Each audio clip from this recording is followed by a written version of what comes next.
My name is Eric Odie Roth, author of Canine Medic, and welcome to the Canine Educators to Save a Life. In this episode, our topic is first aid kits. We will also make our first aid kit list available to you and tell you how to get the list absolutely free. Joining me in the Canine studio is one of my bestest friends, partner in crime on the medic unit for a number of years, and one of our paramedic instructors, Dan Ponce. Dan, welcome. It's great to have you. Thank you. I'm excited to be here. Dan, this is your first podcast here in the Canine studio. Can you tell the listeners a little bit about yourself? Yeah, thank you again, Odie, for inviting me to join you today in today's podcast. For everyone out there, a little something about me. I'm a paramedic in the fire service for over 20 years. I've always had a love for dogs. Presently, I have two dogs, Zeke and Grace. Zeke is a 2.5-year-old chocolate lab, where Grace is a senior English Springer Spaniel. Grace was a rescue when she was between 3 to 5 years old, and Zeke was the pick of the litter.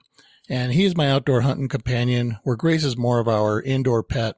I have been a part of Canine Educator since 2015. I enjoy teaching first aid and CPR to a number of pet owners. With that, I have a bucket list, and I believe that everyone who has a bucket list should have at least one item on their list, and it should be to save a life. As a firefighter paramedic, I get the opportunity every time I go to work, and when I do save a life, it is truly, truly rewarding. If you have a bucket list, add that to your list. And by listening to our podcast and taking a course, you will get the skills and education to possibly save a dog's life. There's no doubt about it. First aid kits can sometimes make the difference between life and death. Having a first aid kit, especially for your dog, is the first step to being prepared for a medical emergency to help your beloved pet in their time of need. Before we jump into this, let's back up a bit. In fact, let's go back to the late 1800s. Why the 1800s, you ask? Well, there is a gentleman who has shaped our educational courses significantly 125 years after his death. This man is French biologist Louis Pasteur. Pasteur made some of the greatest breakthroughs in modern medicine at the time, including pasteurization and vaccines for both anthrax and rabies. Pasteur is also known for creating the phrase, "Chance favors the prepared mind." What he is saying, when you prepare, there is a better chance of a more favorable outcome. When it comes to providing first aid to your pet, being prepared cannot be more important. Let me give you a real-life example. Working as paramedics for a busy 911 system, Dan and I have well over 200 hours of active shooter training, meaning someone goes into a public place and they cause an insurmountable amount of damage to human lives. Now, I hope we never have to use 1 second of that training. However, if we are placed into that position, I know we will make a great difference for many lives, and that is a direct result of our preparation. All right, for you David Letterman fans, we're going to do this top 10 style. Here are the top 10 principles when it comes to first aid kits for your pets. Number 10. You know we're really low budget when you have to ask your guests to do the sound effects. I love it. It's fun. All right, let's go to number 10. Number 10, build your own kit. This is a big one, and there are several significant reasons for this. To start, I'm going to ask Dan to offer his perspective. Well, I have this theory that if you were to buy a 101-piece toolkit, what do you normally get? 99 Allen wrenches. If you're to buy a 101-piece makeup kit, what do you get? You get 99 Q-tips. And if you're to buy a 101-piece first aid kit, what do you think you get? 99 Band-Aids. One thing I want to share is an experience we had. We had a lady approach us in one of our sit-down canine courses we had, and this lady supplied first aid kits, and she felt it would be a good option for us to make first aid kits available to the students. So at a later date, we sat down and had lunch with her. The first kit we opened, and I immediately saw Dan's face change. Dan, you want to share the experience that you had with her? Yes. When I first opened up that first aid kit, and the first item I saw was a chew toy, and I'm thinking, the importance of a first aid kit and the quality of the products and the materials within it and everything. And I see this chew toy, and I ask, I go, what's this? And she says, well, that's a chew toy. He says, that just might just be something for your dog to chew on to pass time and this and that and so on. And I'm thinking, a chew toy and a first aid kit. And I'm thinking more of the importance of the first aid kit, and where a chew toy is pretty minute in thinking of the importance of what should be in a first aid kit. Yeah, it takes up a lot of real estate, and I think it's important. People have to understand, as paramedics, we really view our ambulance or our medic unit. That's our first aid kit. There is no way that we would be able to do the things we do without a significant first aid kit like we have. And while Dan is in disgust about the chew toy in there, I'm actually reading the first aid instructions that came with the kit. So you have to understand, all first aid kits, they will have some sort of instructions that are included with them. Now understand, there is no one agency that approves what these manufacturers print. So what is provided could be grossly incorrect, which was that case. Number 9. Check your first aid kit yearly.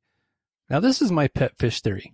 If you have a pet fish, you have to acknowledge that the fish exists, and that leads to feeding, maintaining the water in the tank, and making sure the air system is working properly so the fish does not die. If you do not pay attention to the fish, the water, or the air system, the fish will expire. Check your first aid kit yearly because some items will carry with them an expiration date. Do not even put yourself in a place where you find yourself saying, "It still should be good, right?" Yeah.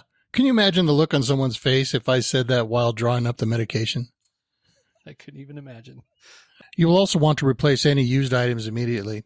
As far as the inventory on our medic units, every Saturday we inventory every single item on our unit, both fire related and EMS related, and we make sure that we have the right items, the right quantity of items. We also ensure that the expiration dates are well within the expiration dates and nothing is there is expired, to ensure that we have the most of quality and quantity appropriate for our daily needs.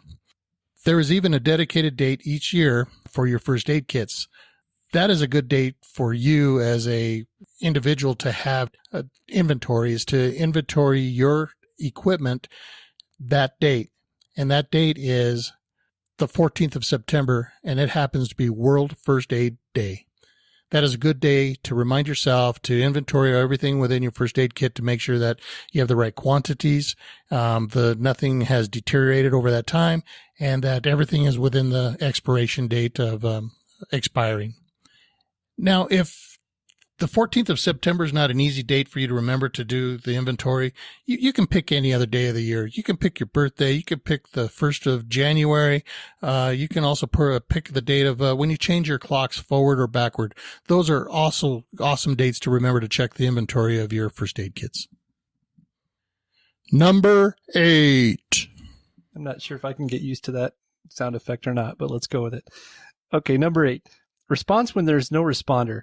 If you're like me, stuff always seems to happen at the most inconvenient times. Accidents involving dogs rarely happen at 9 a.m. on Monday morning when everyone is around and the vets are open. By having a first aid kit on hand, you can provide immediately treatment regardless of the time of day or day of the week. If you're local or near your home, you need to know where your veterinarian contact information is and what their hours of operation. This is also true for being away from home with your pet. Do your homework and know where the nearest veterinarian is, along with their contact information and hours of operation. Number 7. Dogs only have so much blood. Dogs can usually compensate until they've lost about 30% of their blood volume. At that point, signs of shock will get progressively worse. So how much blood does a dog have? According to livescience.com, dogs have approximately 86 milliliters of blood per kilogram of weight. Let me give you an in-depth example, and I'm going to show off some of my math skills.